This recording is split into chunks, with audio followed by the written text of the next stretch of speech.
So today is May the 3rd, and in honor of one of our past parishioners who is now looking down on us from outer space, Bob Jordan, I must say, May the 4th.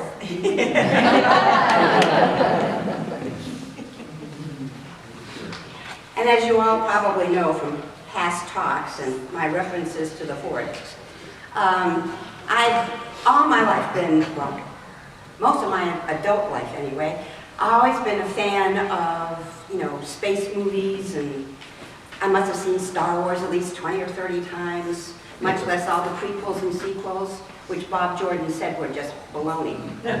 Only number 4 was the good one. We used to have long philosophical discussions about that. And so today's title comes from the latest movie, Project Hail Mary. Is there anybody here who's seen it last week? Oh, good. Project Hail Mary is, I think the reason I loved it so much, it is about someone who lost faith in himself and is thrown into such an overwhelming circumstances beyond anything he could possibly imagine, and not willingly discovers grace. And of course, the movie is Hail Mary, full of grace. It took me about 24 hours after I saw it the first time to put all that together. But he discovers that indeed he is smart, and indeed he has a heart, and indeed he is wise, and indeed he has courage and he is brave. All the things that he didn't think he had. So today we're going to talk about grace, because that's the first word that popped into my head, having seen the movie, and it was time to come up with a church talk. What was interesting to me is that as I explored this word, it is an extraordinarily multifaceted, complex word with so many different meanings. I was really surprised. Grace, well, there's grace that you say after a meal, right? Sometimes when I'm saying a prayer for somebody, I'm saying, may you go through whatever it is with ease and grace. And to me, grace is sort of an unstudied elegance about things. Grace, just gracefully, like a swan, just going through life. Some other ways of looking at grace. Well, of course, we come to the theological terms of grace. And I think, for me, that is where there is that's where the fault line is between traditional religion in the United States, certainly, and traditional Christian religion, and the whole idea of new thought and spirituality. Because in Christian religion, grace, and this is the definition from the dictionary, grace is a blessing that's given by God, that is neither earned nor deserved. Because we are all poor, miserable beings that don't deserve, striving to be saved. And having grown up in mainland China and then being a refugee, as I have subjected you to this before. I used to go to a Baptist summer camp when we were refugees in Hong Kong. And of course the Baptists had great songs about salvation. So I've given you the one, I think I've done the one about, let's see, what was it? Oh, the bells of hell ring ting-ling-ling for you. Here's another one. And again, I'm amazed I can, but things get embedded, especially when you're a child. So I was about probably 6 or 7 years old. And this one is about your cup running over, okay? Running over, my cup is full and running over. Since the Lord saved me, I'm as happy as can be. My cup is full and running over. Again, no competition. Although I do notice we both have purple on today. She should beg to sing her. Okay. So, what this song brings out is this whole business that we need to be saved. Whereas in the New Thought tradition, we don't need to be saved. We are the expressions of divine creation. And our biggest challenge is to wake up and realize that. It is a state of alignment with spirit from a metaphysical point of view. Now, I'm not a great philosopher or theologian, but it just follows that if we are an expression of God, we don't need to be saved. We just need to wake up and realize who we are. So what does grace really feel like? To me, grace feels like ease, guidance, forgiveness, unexpected support, letting go, and trust. And here's an interesting thing about grace. It usually comes when we have been forced by life into crisis. Into crisis. Because finally we are forced to let go and realize that we can't do everything. Especially in our culture, we tend to rely on these wonderful, modernized operating systems that we have. And we want to have control over everything. And so we try to find all the answers, and we try to do everything legally and in a very linear kind of way. And we use this part, the doing part of our brain. And yet it is when we are confronted with a crisis, that where we've done everything we can and finally there's no more we can do, that's when grace can come. And it can come into our lives even more the more we are willing not to be forced into that situation because of a crisis, but in everyday life. Like the times that you've gone through difficulty are the times where you've been given the opportunity to say, oh, I mean, how many of us have struggled with something and suddenly the answer was literally under our eyes? I mean, it's right under our nose. It was right there. But we had to let go of all of that striving. And I have to say, my dad used to say this, you can't preach about sin unless you've experienced something. I am a classic doer. Everything is about doing. And yet there's two parts of us. There's the doing part of our brains, and then there's just the being part. And sometimes we've got to get through all of that busyness and doing to get to the part that is just the being and the awareness. It's sort of like learning to ride a bike. You know, when you first learn to ride a bike, you're holding on so tight, and you're so afraid of falling over, and then suddenly it just, whoosh, it takes off. I think almost every one of us can point to some point in our lives where we struggled, and suddenly we thought, that's all I can do. And something else comes in. Yeah. Grace. That's grace. And if you look through history, most of us at that particular moment are on the verge of saying, Lord, I can't do it. Just think of Moses on top of Mount Horeb. I can't take all these people out of Egypt over to a promised land. In the movie, this gentleman who, his scientific theory has been completely discounted by the scientific community. He's lost faith in himself. He's just run away from his profession. He's just being a grade school teacher. He's shoved all of his brilliance aside. And then suddenly he's given an opportunity. But the opportunity comes when he is thrust into something so enormous and so out of his usual realm of experience that suddenly he just has to let go of everything and just be himself. And his true self has all these qualities that he didn't think he had.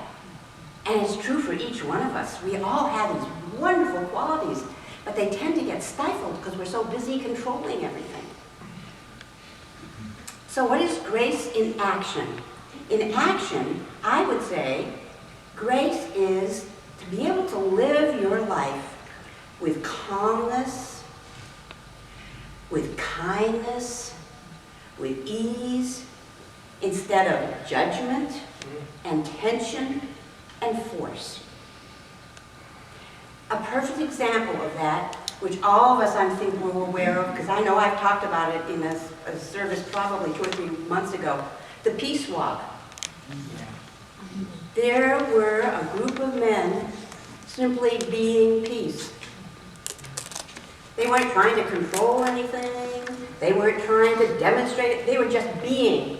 They were doing the being part of what it is to have grace, what it is to have kindness, what it is to walk through life with ease. And it's not always easy, but it can be done. Being fully present in our lives instead of always trying to control things. So, grace really invites us to live our lives in a different way. Allowing, trusting, and aligning with Spirit. And that's a challenge for us every day, because especially in our culture, we are so ingrained into living our lives and seeing our lives through the frontal cortex of our brain, the doing part. So of course in our lives, it's easy to get all caught up in what can I do? How can I make this better for myself? How can I fix this? And so on and so forth. And that's what the brain really loves doing. But instead what we need to do is have more trust and let go a little bit more, especially when we encounter the challenges. An interesting side note, it's actually the challenges that make us come alive.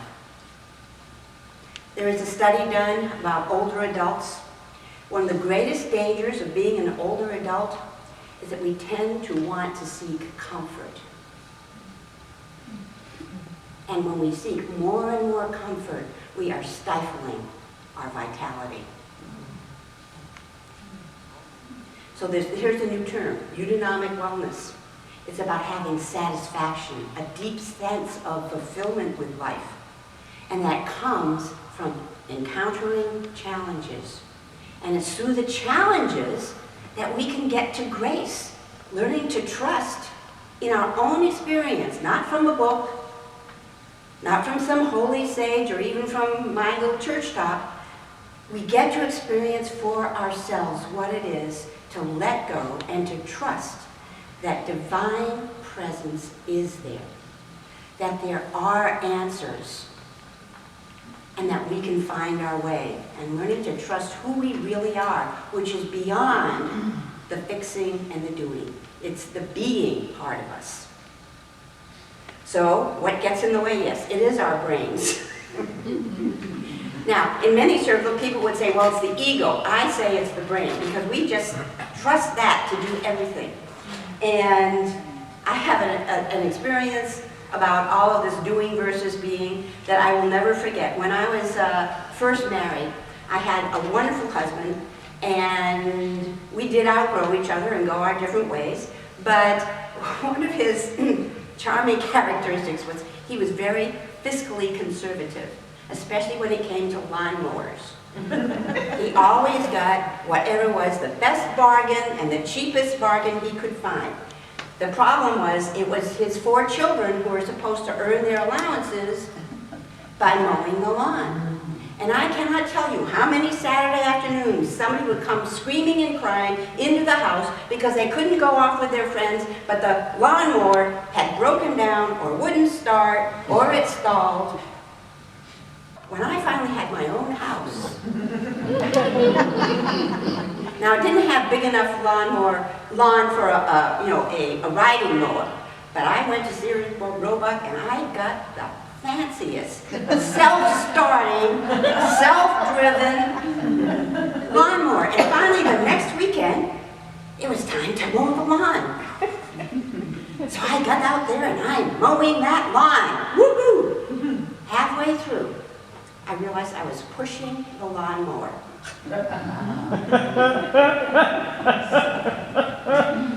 And yet how many of us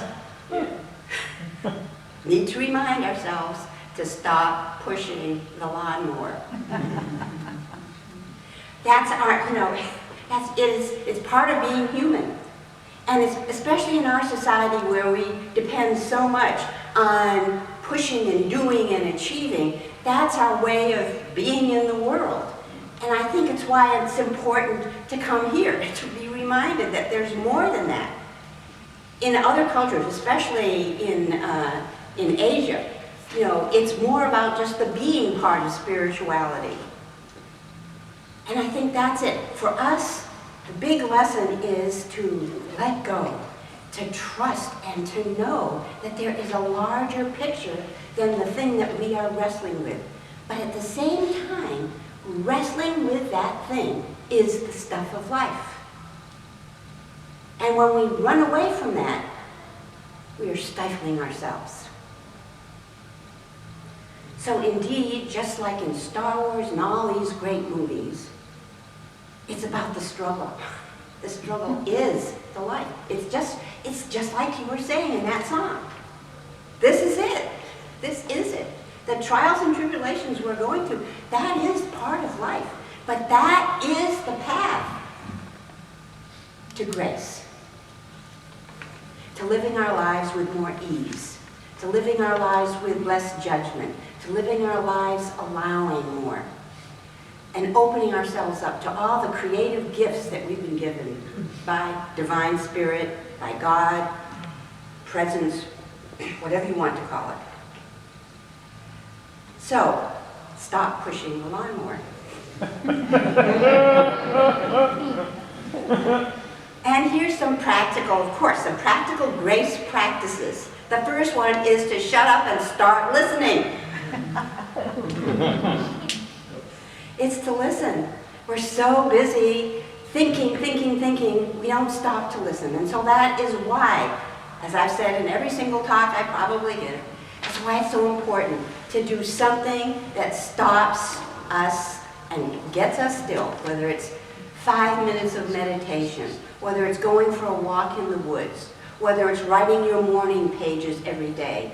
But first thing to do is to start listening.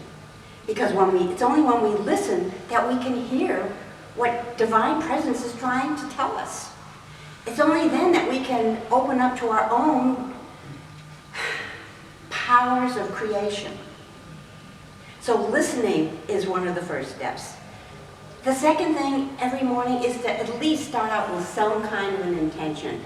Maybe your intention is today is going to be an amazing day, or an amaze day, if you saw the movie. It could be starting out just saying, today is going to be my peaceful day. Or today is going to be a great day. But start out the day. That's just such a simple practice. Taking some time to be still and setting an intention for the day. And then to pause. That when you are going into a situation where you're and we can sense this, we know when we're heading towards trying to control everything, is to just stop for a moment and just simply say, I'm going to allow some grace to come into this moment. And just be still before you open the door. Be still before you open your mouth. Be still before you take action. And listen. And then finally, and I think I've talked about this before too, but Buddha's smile.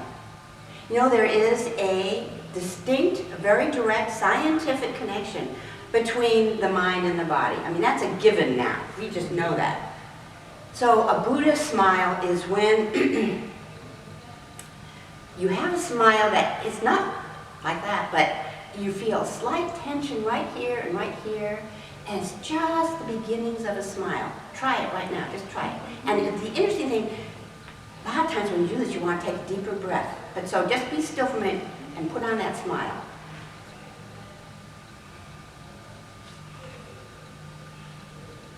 That is a feeling of grace. And my challenge to you is just to go through the rest of this service with this smile of grace on your face, because it changes everything. You might even find yourself breathing a little more deeply. Grace. That's what it's all about. So it's not something that we have to chase. It's something that we need to remember, something we need to allow, and put into perspective that when we are facing challenges, those are the opportunities. Indeed, it's part of life, and that is where grace really has a chance to show up. Namaste.